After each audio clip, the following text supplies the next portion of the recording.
एक प्रोफेसर हैं जो अपनी बात रख रहे हैं, बड़े सलीके से रख रहे हैं। बस उन्होंने सरकार को घेरते हुए कह दिया कि एक तरफ आप मुसलमानों की ऐसी छवि दिखाते हैं, दूसरे ही पल आप मुसलमानों को गाली देते हैं, उनकी मॉब लिंचिंग करते हैं। ये किस तरीके का डबल स्टैंड है?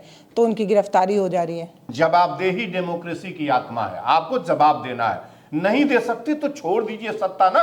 मोर लास्टिंग इंपैक्ट हो रहा है इन दो बेटियों की वजह से। इन्होंने फतह किया है जंग, अकेले दो बेटियों का नाम आ रहा है। न्याय की जो तराजू है वो भी अब धर्म और राजनीतिक कसौटियों पे कस के सजा दे रही है। मतलब इसमें ये देखने की कोशिश हो रही है कि क्योंकि वो प्रोफेसर मुसलमान है तो उन्होंने जो कुछ भी कह दिया वो देशद्रोह हो गया, वो राजद्रोह हो गया। और विजय शाह सीधे सीधे कर्नल सोफिया कुरैशी को आतंकियों की बहन कह गए और इतना दिन बीत गया, पूरे देश में आक्रोश है। हाईकोर्ट उन्हें फटकार लगा चुकी है, उनकी भाषा को गटर वाली भाषा भी कह चुकी है। मतलब क्या कुछ नहीं हो गया उनके साथ, लेकिन तब भी उन्हें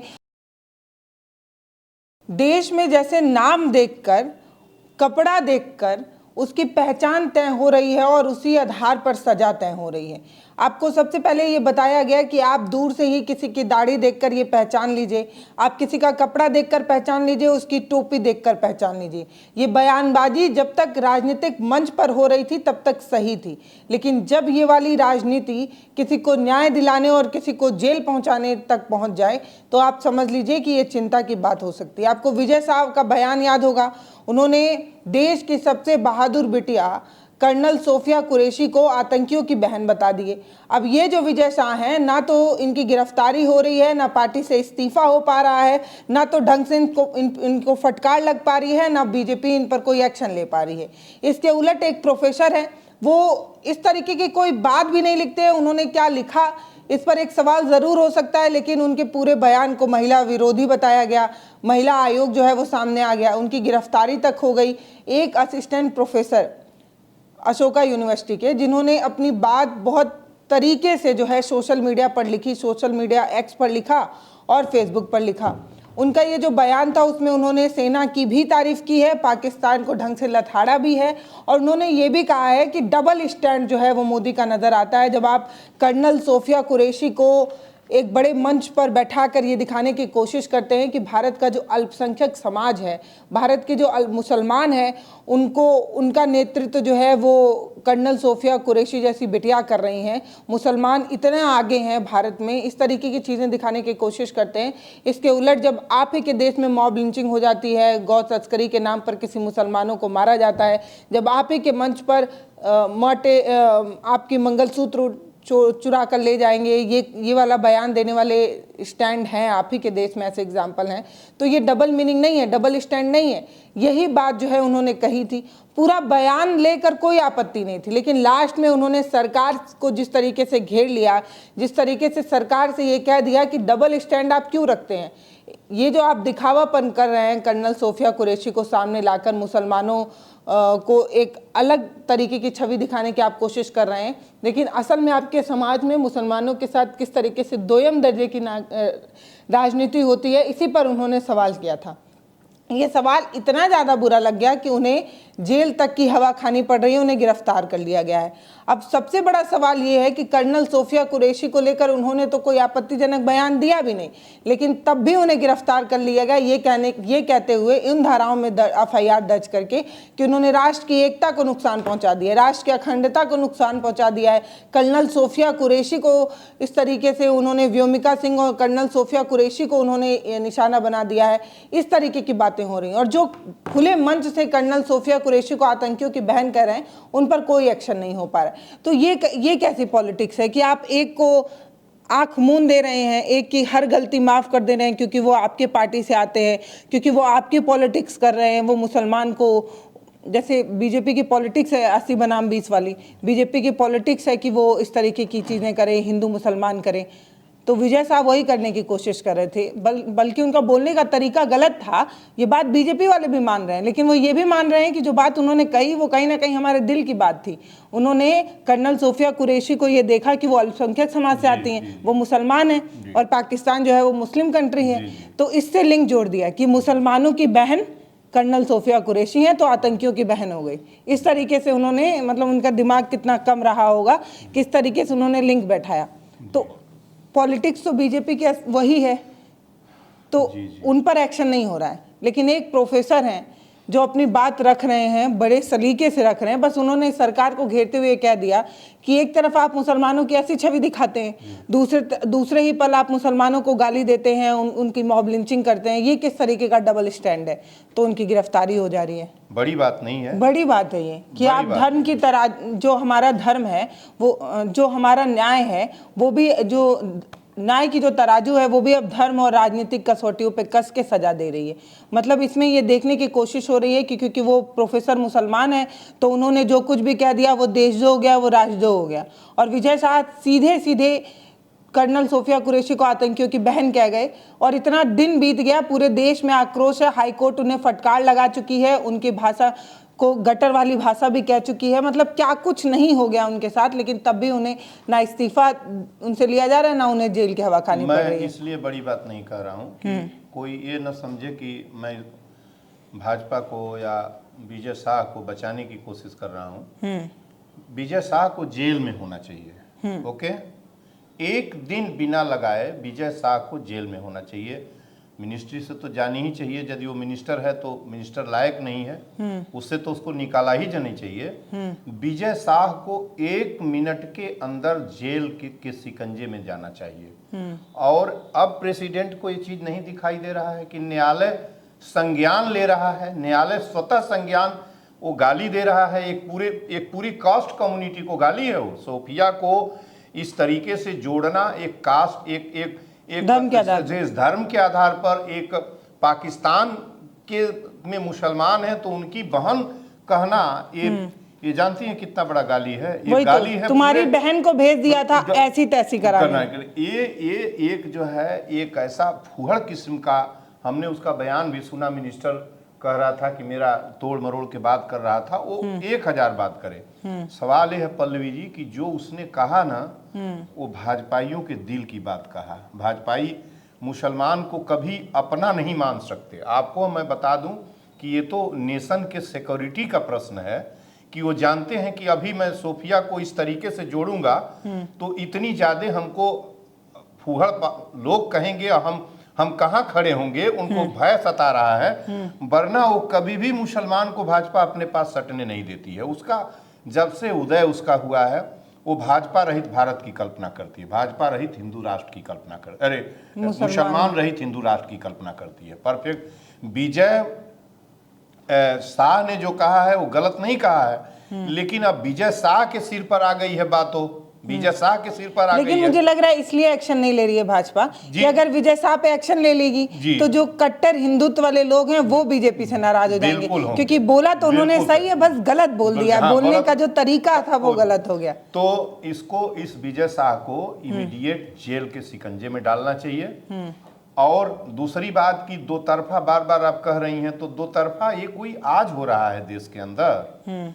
ये डुअल जो मुसलमानों को दोयम दर्जे का नागरिक भारतीय भाजपा मानती ही है, भाजपा निकली हुई आरएसएस के विंग से है, तो वो कभी पैरेलल अपने खड़ा होने नहीं देते। वो चाहे अपनी पॉलिटिकल पार्टी हो, एक मेंबर उनका नहीं, एक मिनिस्टर उनका नहीं, और कहते हैं हम राष्ट्रीय पार्टी है। कैसे राष्ट्रीय पार्टी हो सकते? 36 करोड़ लोग जिस पार्टी के नुमाइंदा न हो उसको कैसे हम राष्ट्रीय पार्टी मान लें?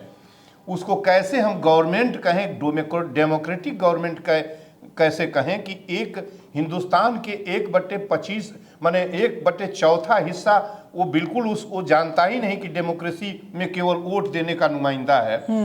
तो आप जो बार बार कह रही हैं कि एक जो है अशोका यूनिवर्सिटी के क्या नाम है, तो एसोसिएट प्रोफेसर हैं, उनको वो थोड़ी सी भी बात करेंगे तो उनको जेल के शिकंजे में जाना, क्योंकि वो किसी विशेष जाति से आते हैं, मुसलमान हैं। बहुत सीधी सी बात है। अब लोगों को इस धोखे में नहीं रहना चाहिए, हर हिंदुस्तानी को, कि भाजपा किसी कीमत पर मुसलमान को अपना स्वीकार कर पाएगी। अब उसका फंडा साफ हो गया है, वो किसी कीमत पर नहीं समझ। हिंदुस्तान की नेशनल इंटीग्रेशन, हिंदुस्तान का सॉवरेंटी डैमेज नहीं होती है क्या? इंटीग्रेशन हमारा डैमेज नहीं हो रहा है क्या कि आप भाजपा से इतना लगाव करें कि एक समान रैंक का कोई उससे भी खराब को छोटा हल्के तरीके का कोई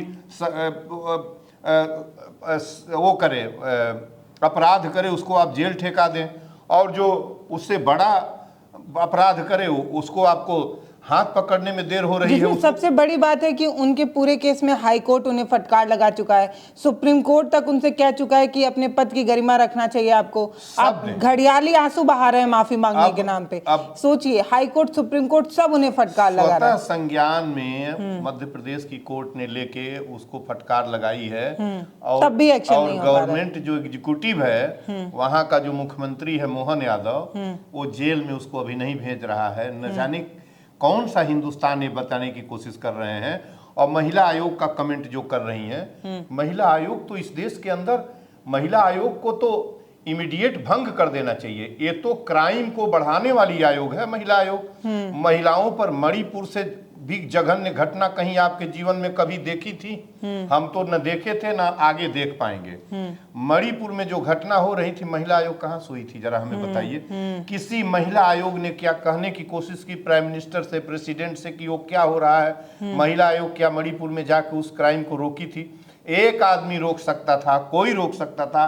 ये जिस आयोग का नाम ले रही हैं, यह आयोग सरकार के जेब की आयोग बनी हुई है। सभी बने हुए हैं, महिला आयोग का तो मैं एक न्यूज चैनल पे इंटरव्यू देख रही थी, वो महिला आयोग की कोई अध्यक्षता वगैरह रही होंगी, वो अध्यक्ष होंगी, शर्मा कोई थी। हाँ, वो बैठी हुई थी। उनसे ये पूछा जा रहा था कि वो लाइन बताइए जिस लाइन पर आपको आपत्ति है कि प्रोफेसर ने कहां पर महिलाओं को लेकर अभद्र टिप्पणी की, वो लाइन बताइए, वो लाइन बताइए। बार बार पूछा गया, उनके पास वो लाइन ही नहीं है जिस लाइन को लेकर इन्होंने आपत्ति दर्ज करा ली। मतलब इनको सपना है कि मुसलमान प्रोफेसर है, बोलना चालू कर दिया। हाँ, मतलब ये इनको सपने में ऐसा लगा कि उन्होंने बोल दिया, भाई साहब कर्नल सोफिया कुरैशी का अपमान हो गया, व्योमिका सिंह का अपमान हो गया। इनको स्वप्न में पता चल गया। जी जी। अब देखिए पल्लवी, ऐसा है ना कि एक बात साफ जान लीजिए कि इन सारी अप्स एंड डाउन्स के बीच जो पहलगाम की, जो इस मामले में पहलगाम की घटना को मैं ठीक ही कहता हूं कि पहलगाम में जो हुआ है और उसके बाद जो भारत की ओर से हुआ है उनके आतंकवादी ठिकानों पर हमले, उसमें दो चीज उभर के साफ आई है। जो आज तक आप जिन मुसलमानों को, यदि बेशर्म नहीं होगी सरकार और इसके नुमाइंदे बेशर्म नहीं होंगे, तब यदि इंसान होंगे, थोड़ी सी भी रत्ती भर भी इंसान होंगे, समझते होंगे कि ये नेशन है, ये मुसलमान का भी है, हिंदू का भी है, इतनी भी रत्ती भर भी बेशर्मों के पास शर्म बची होगी, तो दो चीज बहुत क्लियर होके आई है। जिन दो वर्गों को आप पैरों तले कुचल रहे थे पिछले 70-75 सालों से, अपर कास्ट और हिंदू मुसलमानों को कुचलने पर लगा हुआ था, और विशेषकर भाजपा की रूलिंग पार्टी की सरकार,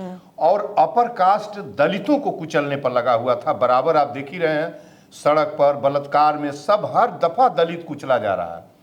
ये दो ही बेटियां, भूमेश, क्या नाम है उसका, व्योमिका सिंह और जो है कर्नल सोफिया कुरैशी, इन दो बेटियों ने इतना बड़ा मैसेज दिया है, पूरी दुनिया को मैसेज दिया, हिंदुस्तान को और इन नफरतियों को, जो नफरती चिंटू हैं, चिंटू मिंटू हैं इस देश के जितने भी हैं, इनको अपना आंख खोल लेना चाहिए और ये इन देश के ऐसे लोगों को देखना चाहिए कि क्या जिसको हम बराबर दोयम दर्जे का नागरिक समझ रहे थे हिंदुस्तान के अंदर, मैं नहीं, ये लोग और इनके जैसे अन्य लोग, उसी वर्ग की दो बेटियां आज इस पूरे अभियान को सफल की हैं। और इतनी परफेक्टली उन्होंने कि जहां उनको लोकेट करके, जहां उनको ड्रॉप करना था, अपना बम ड्रॉप करना था, ठीक वहीं उन्होंने ड्रॉप किया। और क्या मजी मजाई 20-20 साल की सेवा करने वाली योद्धा बेटियां, एक जो है दलित घर की बेटी और एक जो है मोहम्मदन घर की बेटी, इन गद्दारों को देख लेना चाहिए, हिंदुस्तान के नफरतियों को देख लेना चाहिए कि आज हिंदुस्तान एक जो नफरत का एक आग बह रहा था ना, इन दो बेटियों ने उस पर पानी फेर बुझा दिया उसको। यदि ये भले इंसान होंगे तो फिर ऐसी बात नहीं करेंगे, और फिर आगे से हिंदू और मुस्लिम और ये दलित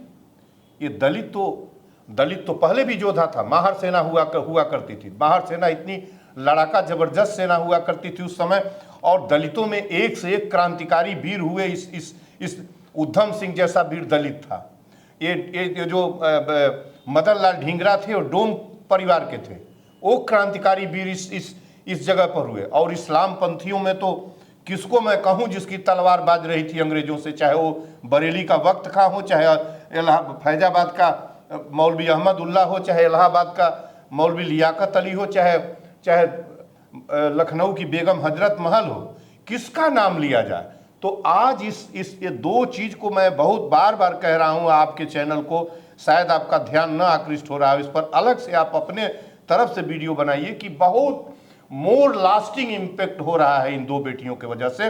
इन्होंने फतह किया है जंग, अकेले दो बेटियों का नाम आ रहा है, बाकी जो लोग इनके नेतृत्व में दो, और इन संयोग से इन दोनों को समाज के सबसे निचले हिस्से में रख के, और आज तक आज़ादी के बाद से ही जो पार्टी, खासकर जो रूलिंग पार्टी हो, कभी भी तवज्जो नहीं दिया इनको, कभी भी नहीं दिया।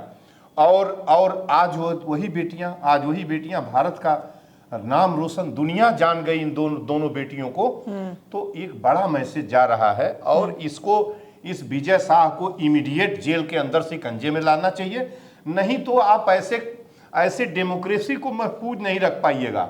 आप ऐसे करते रहिए, अपने लोगों से गालियां दिलवाइए, अपने लोगों से कानून को वायोलेट कराइए, उनकी हिफाजत करिए, और जब कोई दलित और छोटी जाति समूह और खासकर मुहम्मडन्स कुछ कर दे तो उसको आप जेल ठेका दीजिए। आप यकीन मानिए कि कॉन्स्टिट्यूशन और डेमोक्रेसी दोनों को नित्य कमजोर करते जा रहे हैं। इसका खामियाजा आपको भी भुगतना पड़ेगा।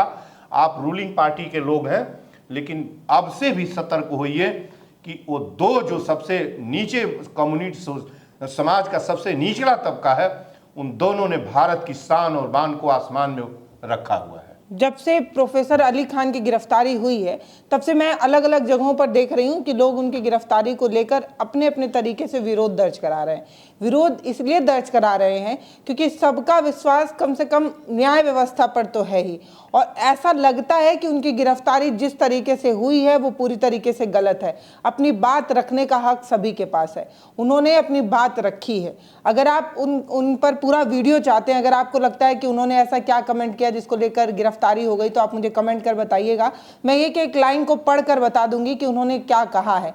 सरकार से सवाल पूछ लेना इतना बुरा लगता है सरकार को, और उसके बाद खास तौर पर अगर कोई एक कम्युनिटी का अगर सवाल पूछ रहा हो तो और ज्यादा बुरा लगता है।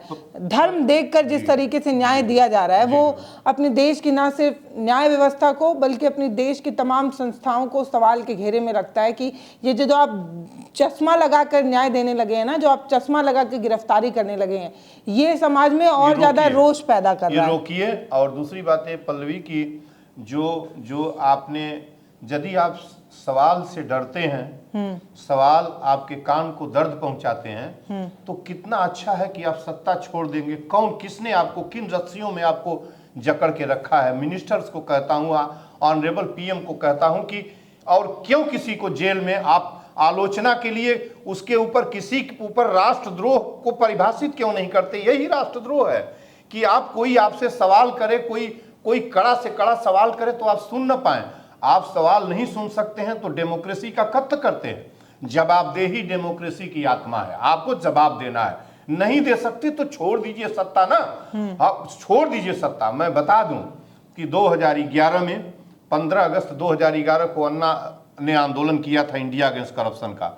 16 अगस्त को मैं उनके साथ खड़ा हो गया और 8 दिन मैं भी अनशन पर था, और सुभाष चौक पर देवरिया था। और न जाने उस समय के जो गोरख जायसवाल थे, वहाँ के सांसद थे, उनको, और उस दुनिया के महान जो भारत के प्राइम मिनिस्टर थे, उनको मैंने न जाने कितनी कड़े शब्दों में, गंदे शब्दों में उनकी क्रिटिक की आलोचना की।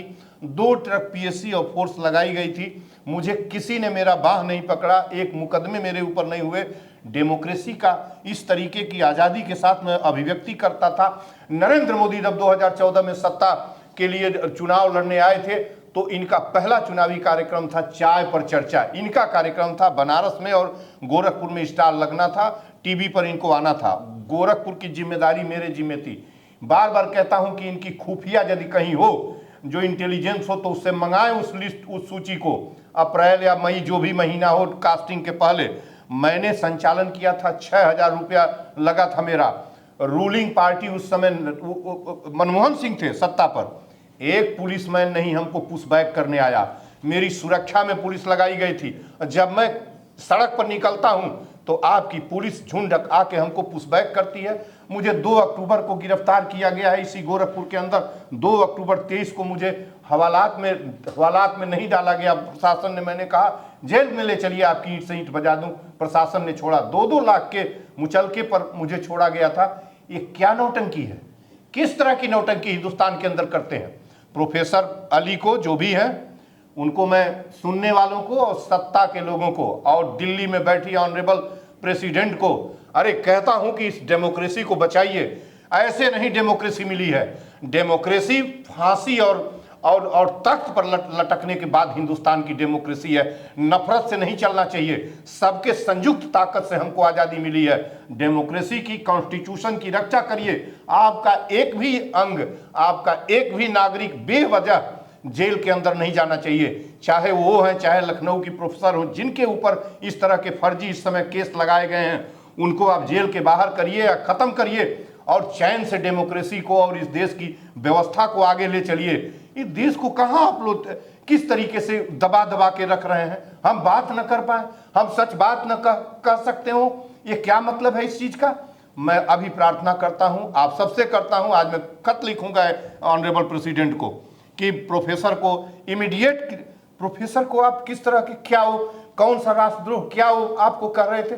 सवाल पूछने से सवाल पूछने से आप डरते हैं, तो सवाल पूछने से जिसको डर है वो कहिए कि मंत्री क्यों नहीं इस्तीफा दे देता है। मैं ऑनरेबल प्रेसिडेंट से इस देश की हिफाजत के लिए, ये देश गांधी का है, ये देश भगत सिंह का है, ये देश अंबेडकर का है, ये देश एपीजे अब्दुल कलाम जैसे दुनिया के महान शख्सियत का ये देश है जिसने भारत को इज्जत और शान दिया है। ये देश ऐसे लोगों का नहीं है, ये नफरत के लिए नहीं बना है कि आप नफरत की नींव लगाकर नफरत के आधार पर किसी को जेल डालेंगे, किसी को छोड़ेंगे। ये काम करने की जरूरत क्या है? ये कहाँ संविधान इसकी अनुमति देता है? इसकी अनुमति नहीं देता है। अगर हम लोकतंत्र में यकीन रखते हैं तो हम सरकार से सवाल पूछ सकते हैं और पूछेंगे और पूछा भी जाता है।